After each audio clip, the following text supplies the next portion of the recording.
Hi everybody, I'm Jeff Burr with the Tattooed Spirit. Welcome back for the final card of this inner journey to better know ourselves, how to work with these cards through the second line of the major arcana. Look down at the cards that you have in front of you. We're going to do a bit of a review right now to where we are right now. We've ended the first worldly influences with this Chariot. You remember this card. It's right above Temperance. This is sort of mastery of the outer world, the idea of willpower and victory and having control of the black and white things in your world that you desire changing. How satisfying and how nice that is. And then from there we feel this calling, this deeper pull to better know the world and ourselves in the world.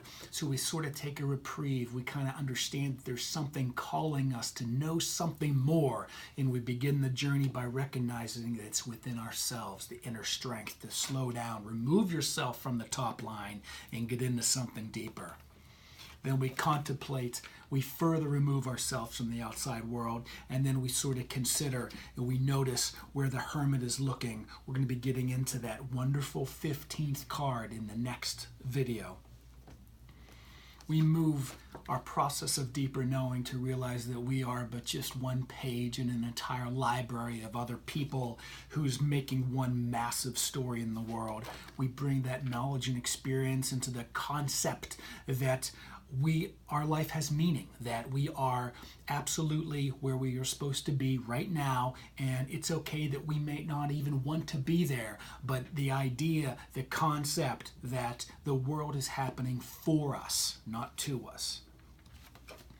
That realization begins to be in our experience.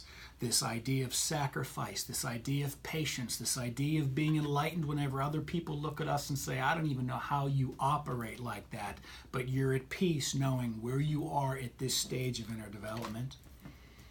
The loss of the ego self through the death card and everything that represents. The idea that we always want growth, we always want change. It's a necessity that we let go of those things, especially those things that haven't served us in the past. And we embrace this 13th card of death, as scary as it is to let go and be liberated of something that we had always had in the past. And that leads us to Temperance.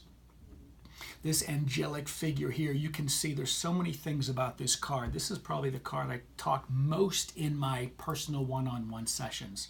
This card, the idea that it falls under the Chariot, the idea that it falls right here, where you're fully immersed in the real world in this Chariot card. Now you're fully immersed in the real world in a new way, without your ego.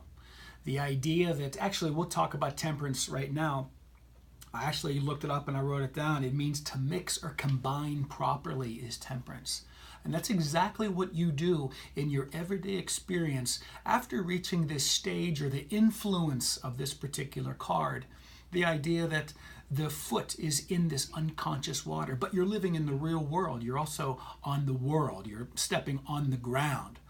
The idea that you're pouring these emotions and unconscious, subconscious dwellings of feelings and all these hypothetical, even to you, it may seem purely esoteric, but you're living in the world that seems mysterious to other people, which is how it almost kind of making like an impossible pour there from one cup to another. Because this is how your life looks whenever you embody these different stages and influences of this second line of the major arcana. It seems whenever you meet people like this, and I've been blessed and very fortunate to have very close people in my life that embody this temperance angel, the idea that they go through life and regardless of what happens, they deal with it. That right side up triangle, just basically it's the fire symbol, and it's just bringing the fire of the soul, the movement in this world, but it comes in a completely peaceful way. This is a relationship with life on a completely different level than the Chariot.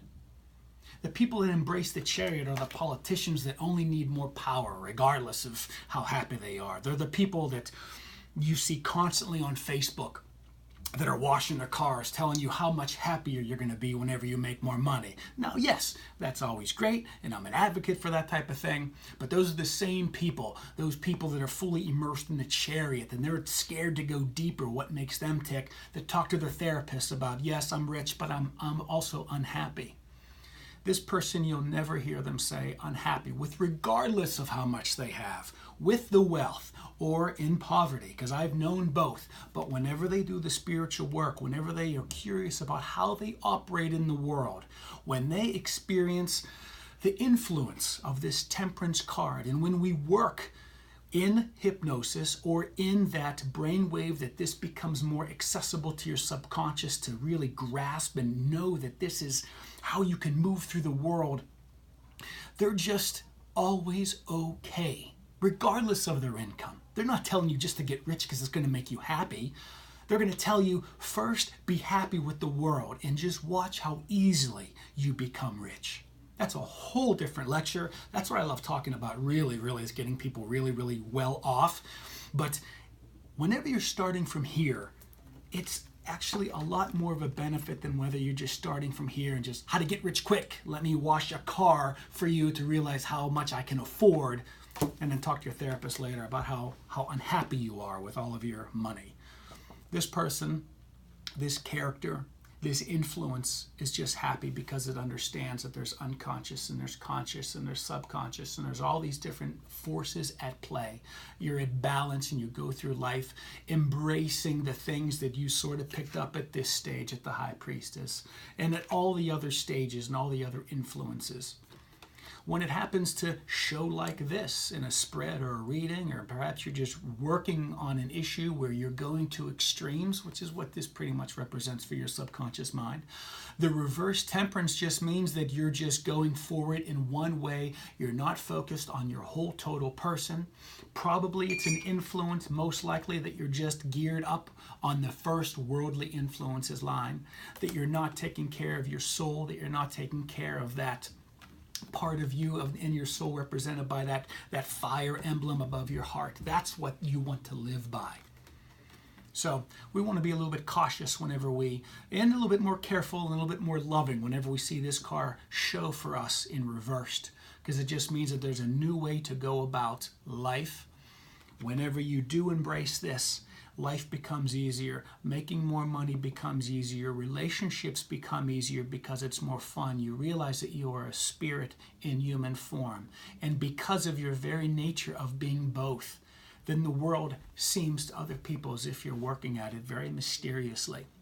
You actually look strange to other people because you're just so goddamn happy all the time, which is my biggest problem, believe it or not.